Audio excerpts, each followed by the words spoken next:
That's good. My name is Monique Worthy, and I am here because I chose to run for Congress as well as all the other candidates. And I chose to run, well, let me start with who I am. Like I said, my name is Monique Worthy. I'm 30 years old. I was born in Wichita Falls, Texas, raised in Fort Worth, Texas until I was 16. At 16, I went to Job Corps in Oklahoma and graduated from Job Corps with a GED, and that's what my neighbor at the time before I went to Job Corps, she would tell us, we were out around 15, 16 then, and she was like, baby, make sure you get your high school diploma because you don't want no GED. I ended up getting a GED, but let me explain to you what she said about the GED. So I was like, what? I didn't even know what a GED was back then. So I was like, well, what's a GED? She said a good enough diploma. So I was like, oh, okay, so I don't want a GED. So I struggled in high school. You know, I struggled in school because of math. To me, math was not my strong suit. If math was a real person, we get into it every day. And math would absolutely kick my tail. And I ain't one for tail kickers. So I ended up going to Job Corps at the age of 15, and I graduated at 16. And when I graduated with certification in word processing and business office technologies, and my GED, of course. So I came home at the age of 16. I got into public housing. I was living in the Wichita Falls Housing Authority, and only for like 3 months. Then I ended up moving to Dallas, came back to Wichita, and when I came back to Wichita, I was looking for work. As I was looking for work, I was looking for an office setting because that's where my education was.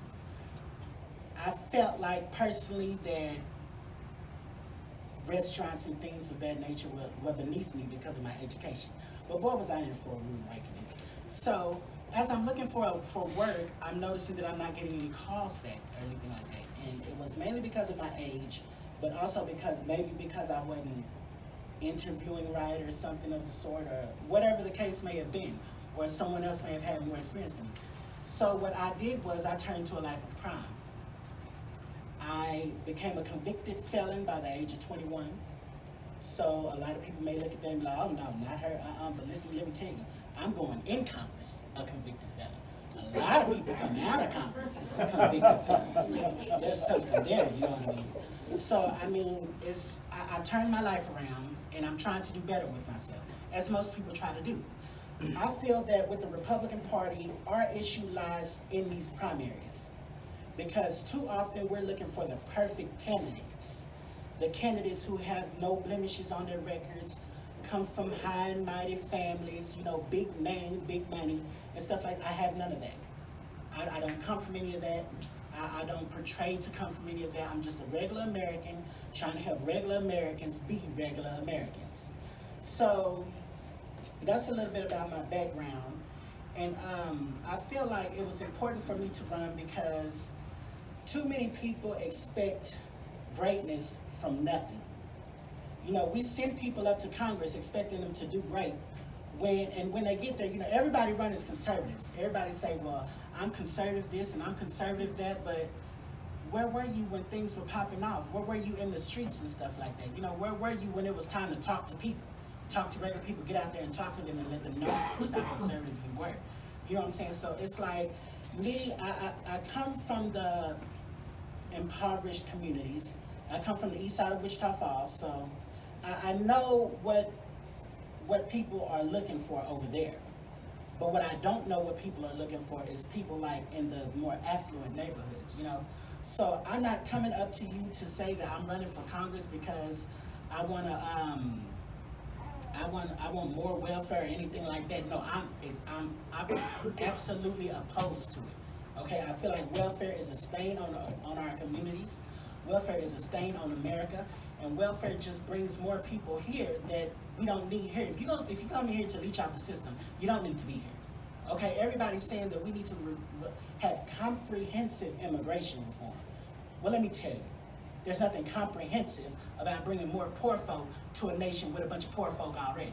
Amen. So we need to fix that issue right there. If you're going to come here the right way, and come here with a mindset of giving. You know, like, who was it, John Kennedy, who said, ask not what your country can do for you, but ask what you can do for your country. Don't come over here expecting us to do nothing for you. Come over here expecting us to ask you what you can do for us. We didn't ask for you, you asked for us. So don't come over here with your hand out expecting something and then get mad when we can't give it to you. That's a problem. So I feel like we need to drastically reform immigration. I'm not talking about making it easier for immigrants to get here. You know what I mean? Because America is a privileged nation. We come from a privileged background. Everything about us is greatness. A lot of people ask us all the time, what do you mean, what Donald Trump mean when he said make America great again? Does that mean make America white again? No, it means make America great again. Back when everybody was great, everybody was doing good. Not just this section, not just that section, but every section. You know what I mean? And then we have candidates who say that, you know, well, we need to reach across the aisle. We've done too much of that already. It seems like we give up too much and Democrats give up nothing. I'm tired of reaching across the aisle. I don't know about y'all, but I'm tired of it. My arms is hurting, okay? My legs is hurting. I'm trying to do like this and ask them, what you gonna give us? You know, so it's a problem. Let's stop being that party who just sits back waiting for things to happen. I tell people all the time, the Democrats are like these bad kids. Y'all know I want to say another word, but they like these bad kids who run around and do what they want, and the Republican Party is the parents who just stand around and can't get their kids under control. You know, little Johnny, sit down, Amy, don't do that. No, we don't need no more of that. I'm tired of it, and I know everybody else is tired of it as well. We're tired of these politicians that's telling us one thing and then going and doing another thing. You want comprehensive, you want bipartisan, you want this, you want that, but the only thing bipartisan is Republicans. And Republican voters are tired of it. I got tired of it. That's why I chose to run for Congress. Okay? I got tired of sitting back listening to Mark Levin and Rush Limbaugh all on the radio. Yeah, I don't know about y'all, but black people love drama. Okay? That's why when you pass by our houses and you see them messed up blinds, that's what that's all about. Because we steady peeking out the window trying to see what's going on. So it's going to crush y'all how I became a Republican. I became a Republican being incarcerated. Okay, being in jail, that's where I found conservatism. Okay, I went in jail a Democrat, and I came out not just a Republican, but a conservative Republican. I was passing through the radio one day, and I was like, oh, Lord, I'm tired of hearing the same songs over and over. Lord, is there something else? I love listening to gospel music. I love gospel music, most beautiful sound in the world. So I turned it to the AM station, hoping to find a gospel station. When I turned it on there, that's when I heard Mark Levin yelling. And like I said, black people love drama. We like knowing what's going on. So I was like, ooh, somebody arguing about something. So I started listening to him. And as I'm listening to him, I get the feel of conservatism. At first, I was kind of put off like, ooh, he kind of crazy. But you know, I'm kind of crazy too. Not in that kind of way. Just the kind of speak your mind kind of crazy. You know them kind of folks in your family who you love and you know they tell you the truth, but you really don't want to take them around the, the hoity-toity people because, they ain't got no hoity-toity ways. So I'm that kind of person, And as I'm listening to him, I'm like, okay, I like this, I like that. And then I heard Rush Limbaugh. So I say Mark Levin is my spiritual animal, and then Rush Limbaugh is my mind function. He can mind screw you if you let him. And that's what I like about him. Because he gets in your head. And he lets you think of things in ways you would have never thought about doing. So that's how I became to be a Republican, being incarcerated. So a lot of people think jail, I did my crime. I did the time. Now, I ain't go to jail for rape or nothing like that. I ain't murdered nobody or nothing like that. I was a thief. I was out stealing stuff, putting my hands on folks stuff didn't belong. And, after a certain amount of misdemeanors, they say, okay, well, you done had your chance. Now we're just going to make you a convicted felon. So my life has been changed because of it. But because of that, I have found conservatism. And I thank God for that.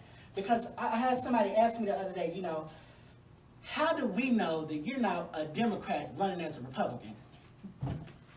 Hey, you see my social media?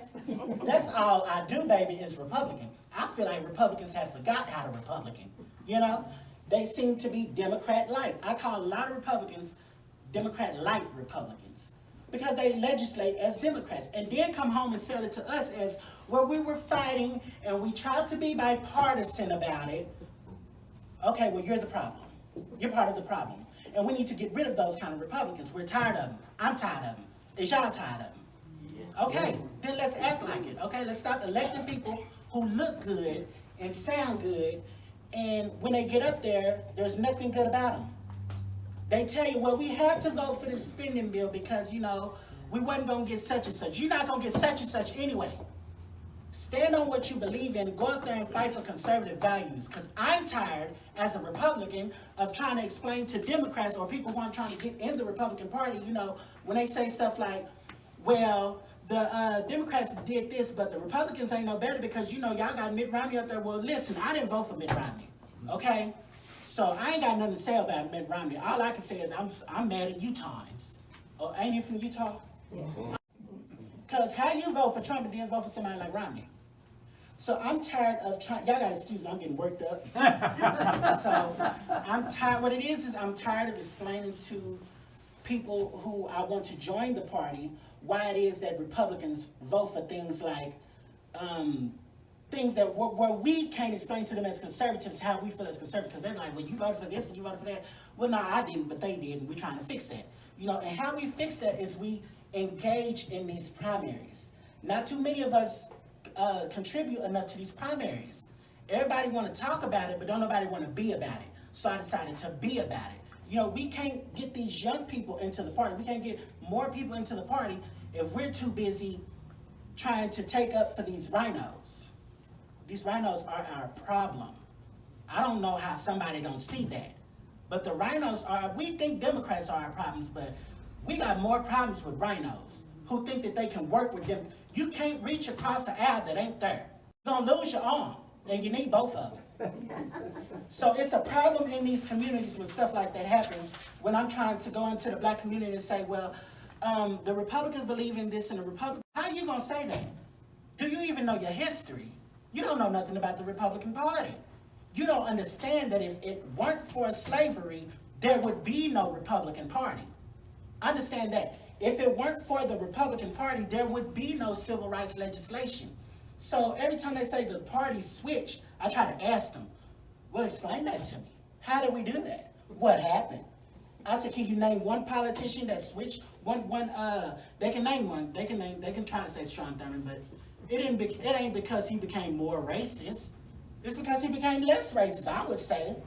You know? And then when you try to ask them for a policy, they say, well, the policies, the Republicans believed in what the Democrats believed in of yesterday. Well, tell me which. They can never give me one. So I asked them again. I was doing this at Home Depot when I was trying to get signatures for my petition. I had to do a petition. I don't have money for a filing fee. So when I was doing my petition, I met this black guy, and he tried to argue that Democrats believe in now that Republicans used to believe in. He couldn't name one, and they can't name one. So don't even argue with him no more. Just be like, child, you ain't worth the time. I'm keeping